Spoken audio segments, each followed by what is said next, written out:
I moved into my studio apartment in September of last year. It was cheap, available immediately, and the landlord didn't ask many questions. I was between jobs and needed something fast. The place was completely empty when I got the keys. Freshly painted walls, new carpet, nothing left behind by whoever lived there before. I thought I'd gotten lucky. About 3 weeks in, I was unpacking the last of my boxes when I found a small notebook wedged behind the radiator in the corner. It must have fallen back there and been missed during the cleaning. The cover was water-stained and bent, but otherwise intact. I opened it, thinking maybe there'd be a phone number I could call to return it. The first page just had a date from 8 months earlier, then a single line. Heard it again, third night this week. The entries continued like that. Short observations, always about sounds. Footsteps in the hallway at 4 a.m., scratching near the window. A voice that seemed to come from inside the walls. I remember feeling uncomfortable, but I convinced myself it was just someone with anxiety. Maybe they had a mental health issue. I almost threw the notebook away, but then I got to an entry from about 6 months back. Checked with landlord. No one lives in the unit above mine. Building only has 2 floors. I'm on the top floor. I live on the top floor. That night, I lay in bed trying not to think about it. The apartment was silent except for the usual sounds.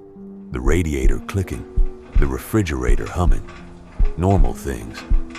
Then, at exactly 4:17 a.m., I heard footsteps. They were directly above me. Slow, deliberate steps moving from one end of the ceiling to the other.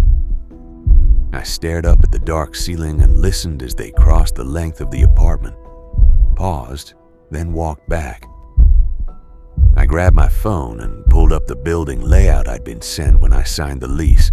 I already knew what I'd see, but I had to check anyway. My apartment was listed as the top floor, apartment 2B. Above that, the diagram showed only roof access, not a residential space. The footsteps continued for another 10 minutes, then stopped. I didn't sleep the rest of that night. When the sun came up, I searched the notebook for more entries. The last one was dated 2 days before my move-in date. It said, "I'm leaving. I don't care about losing the deposit. Last night I heard my own voice coming from the ceiling. It was saying my name." I've heard the footsteps 4 times since then, always at night. Always the same slow, deliberate pace. I looked up the previous tenant online. I couldn't find much, just an old social media profile that hadn't been updated in months. No recent activity, no indication of where they went. Last week, I was lying in bed when I heard something new. A voice. It was faint, muffled, like someone speaking through insulation and drywall. I couldn't make out the words, but the rhythm was familiar. It sounded like someone talking to themselves, the way I do sometimes when I'm alone. I held my breath and listened. And then I realized it was my voice. I'm already looking for a new place. But when I told my landlord I wanted to break my lease early, he just nodded and said he'd start showing the apartment next week. He didn't ask why I was leaving. I used to drive rideshare on weekends for extra cash. Mostly it was fine. Drunk people, airport runs, the occasional weirdo. You learn to read people pretty quickly. This happened in late November. I got a ping around 11 p.m. for a pickup at a gas station about 30 miles outside the city. The ride was going even further out, to some address I didn't recognize. The fare was good, so I accepted. When I pulled into the gas station, I didn't see anyone waiting outside. The place was old, dimly lit, and completely empty except for one car parked near the air pump. I texted the passenger that I'd arrived. A minute later, a guy came walking out from behind the building. He was maybe mid-30s, wearing a jacket and jeans. Nothing remarkable. He got in the back seat without saying anything. I confirmed his name and the destination. He nodded. We drove in silence for the first 10 minutes. I tried making small talk, but he just gave short answers or didn't respond at all. Eventually, I stopped trying. About 15 miles in, he suddenly spoke. "Can you pull over for a second?" I glanced in the rearview mirror. He was looking down at his phone. "Everything okay?" I asked. "Yeah, I just need to make a call. I'll be quick." I pulled onto the shoulder. He got out, walked a few feet away, and stood there with his phone to his ear. I couldn't hear what he was saying, but his body language seemed tense. After a couple minutes, he got back in. "Thanks," he said. "You can keep going." We continued driving.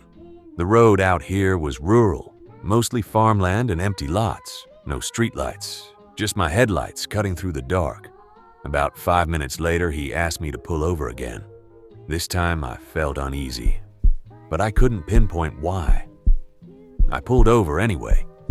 He got out, walked a little further this time, and made another call. I watched him in the side mirror. He kept looking back toward the car. When he got back in, I asked if everything was all right. "Yeah," he said, "just coordinating something." I didn't like the way he said it. We drove for another few miles. Then he leaned forward and said, "Actually, can you take a left up here? There's a shortcut." I checked the GPS. The turn he was indicating led onto a narrow dirt road. The destination was still 12 miles away on the main route. "The GPS says to stay on this road," I said. "I know the area," he said. "It's faster." I kept driving straight. He didn't say anything for a moment.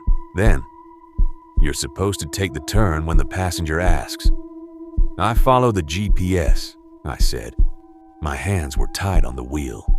He sat back and didn't speak again.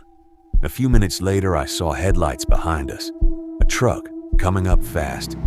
It pulled close to my bumper, then backed off, then pulled close again. I switched lanes. The truck followed. "Friend of yours?" I asked.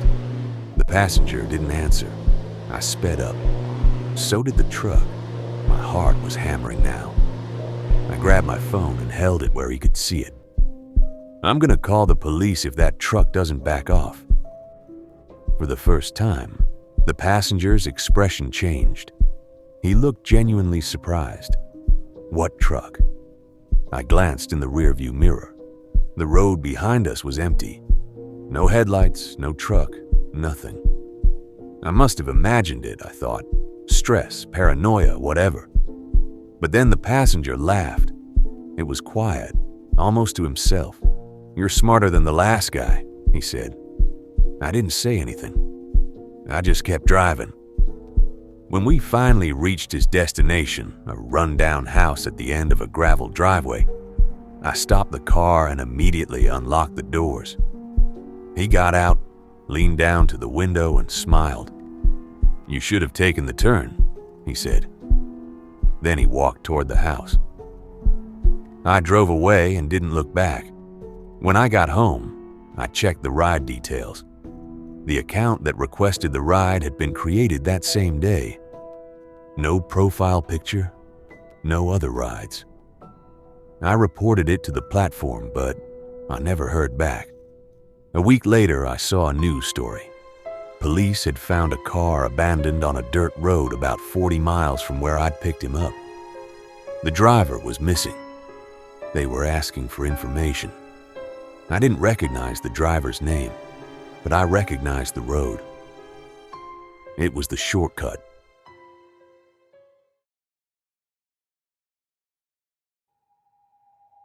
I live alone in a duplex. My neighbor on the other side is quiet. I'd never even seen them until a few months ago.